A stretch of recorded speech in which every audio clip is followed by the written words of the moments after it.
The basic principles of the Acid Watcher diet and Acid Watcher cookbook can be divided depending on what types of symptoms you have. If you don't have heartburn and have what I call throat burn or throat symptoms, something like throat clearing, cough, hoarseness, postnasal drip, then there are only 6 foods, which I call the dirty half dozen, that you have to avoid.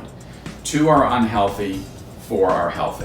The 2 unhealthies are flavored beverages that are carbonated in a can or a bottle, or the bottled iced teas. Flavored sparkling water also is extremely acidic. Again, by extremely acidic, I mean pH less than 4. The 4 healthies are citrus, tomato sauce, not tomato, vinegar, and wine. Citrus is lemon, lime, orange, grapefruit, pineapple.